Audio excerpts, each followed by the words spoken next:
আর supreme কোর্টের এই নির্দেশ প্রসঙ্গে আইনজীবী এবং সিপিএম প্রার্থী বিকাশ রঞ্জন ভট্টাচার্যের কি প্রতিক্রিয়া এবারে শুধু।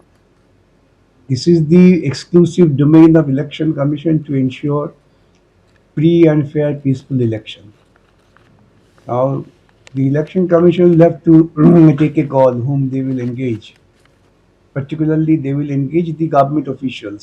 It doesn't mean that only state government officials. Therefore, they have engaged the central government officials. There cannot be any basic ground to cause grievance of it.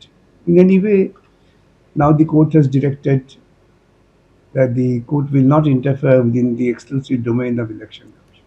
And that was obvious. 2023 সালে bill pass করিয়ে supreme কোর্টের chief জাস্টিসকে সরিয়ে দিয়ে নরেন্দ্র মোদী এবং অমিত শাহ গণেশ কুমারকে election কমিশনের মাথায় বসানোর পর থেকে সব রকম ভাবে বিজেপির আজ্ঞাবহ দাস হিসাবে তিনি কাজ করেছেন। এরপরেও এই বাংলার যত সরকারি কর্মচারী রয়েছে কমিশনের এই সিদ্ধান্তের মধ্যে দিয়ে তারা তাদেরকে অপমান করেছে। এই বাংলা বিরোধী বাঙালি বিরোধী বিজেপিকে তাই বাংলার মানুষ যোগ্য জবাব দিয়েছে, যার প্রতিফলন আগামী পরশুদিন আপনারা পাবেন। এই সেন্ট্রাল গভর্নমেন্টের অফিসার আনুন আর যাই আনুন, যিনি আমাদের এখানে পরিযায়ী পাখির মতো এসে ভোট প্রচার করে গেলেন সেই নরেন্দ্র মোদী, বা যিনি আমাদের এখানে 15 দিন একটানা থেকে গেলেন সেই স্বয়ং অমিত শাহ যদি কাউন্টিং অবজারভার হিসেবে বসে থাকেন, 4 তারিখের ফলাফলের কোনো পরিবর্তন হবে না। মমতা ব্যানার্জির নেতৃত্বে তৃণমূলের সরকার চতুর্থবারের জন্য বাংলার মানুষের আশীর্বাদে ক্ষমতায় আসবে। বিজেন্দ্র সিংহ, আরো একবার কথা বলবো যেরকম বলছিলেন বিজেন্দ্র।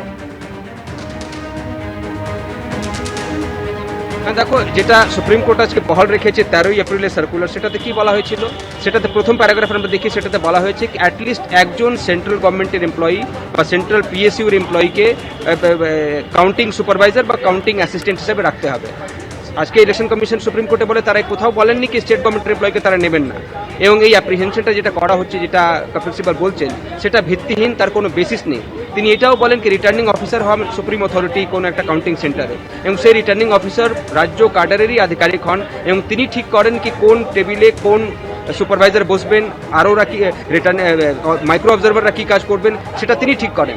সব দলের সেখানে কাউন্টিং এজেন্টরা থাকেন। সেক্ষেত্রে এখানে কোথায় গণ্ডগোলের আশঙ্কা তিনি দেখছেন, এটা ভিত্তিহীন বলে তিনি বলেন, এবং সার্কুলার তারা নিয়ম মেনেই দিয়েছেন, এটাও আজকে ইলেকশন কমিশনের তরফ থেকে জানানো হয়। সুপ্রিম কোর্টও আজকে অবজারভেশন করেন কি তারা মনে করছেন কি কোনো তাদের হস্তক্ষেপ করার এই মুহূর্তে প্রয়োজন নেই।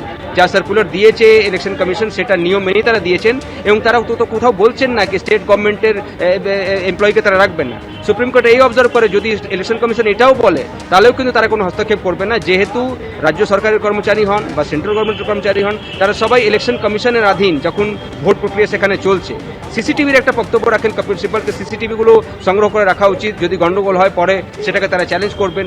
সুপ্রিম কোর্টে আজকে ইলেকশন কমিশন বলে কি তারা 45 দিন অবধি সিসিটিভি ফুটেজগুলোকে সিকিউর রাখেন, যেহেতু 45 দিনের মধ্যে কোনো ক্যান্ডিডেট বা সেই এলাকার কোনো ভোটার ইলেকশন পিটিশন ফাইল করতে পারেন, এরম নিয়মের মধ্যে রয়েছে।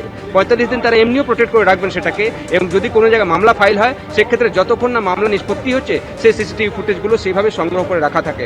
সেক্ষেত্রে তারা বলেন কি যে অভিযোগগুলো করা হচ্ছে বা যে আশঙ্কা প্রকাশ করছে টিএমসি সেটা ভিত্তিহীন।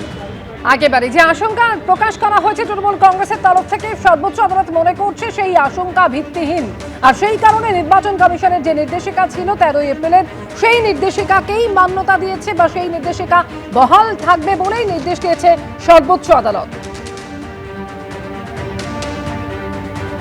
আমরা কথা বলেছিলাম এই প্রসঙ্গে তৃণমূলের মুখপাত্র শান্তনু সেনের সঙ্গে, কি বলছেন তিনি এই নিয়ে শুনবো।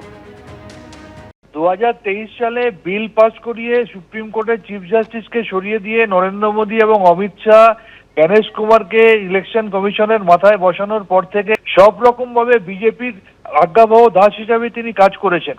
এরপরেও এই বাংলার যত সরকারি কর্মচারী রয়েছে কমিশনের এই সিদ্ধান্তের মধ্যে দিয়ে তারা তাদেরকে অপমান করেছে। এই বাংলা বিরোধী বাঙালি বিরোধী বিজেপিকে তাই বাংলার মানুষ যোগ্য জবাব দিয়েছে, যার প্রতিফলন আগামী পরশুদিন আপনারা পাবেন। এই সেন্ট্রাল গভর্নমেন্টের অফিসার আনুন আর যাই আনুন, যিনি আমাদের এখানে পরিযায়ী পাখির মতো এসে ভোট প্রচার করে গেলেন সেই নরেন্দ্র মোদী, বা যিনি আমাদের এখানে 15 দিন একটানা থেকে গেলেন সেই স্বয়ং অমিত শাহ যদি কাউন্টিং অবজারভার হিসেবে বসে থাকেন, 4 তারিখের ফলাফলের কোনো পরিবর্তন হবে না। মমতা ব্যানার্জির নেতৃত্বে তৃণমূলের সরকার চতুর্থবারের জন্য বাংলার মানুষের আশীর্বাদে ক্ষমতায় আসবে। এবিপি আনন্দ, এগিয়ে থাকে, এগিয়ে রাখে।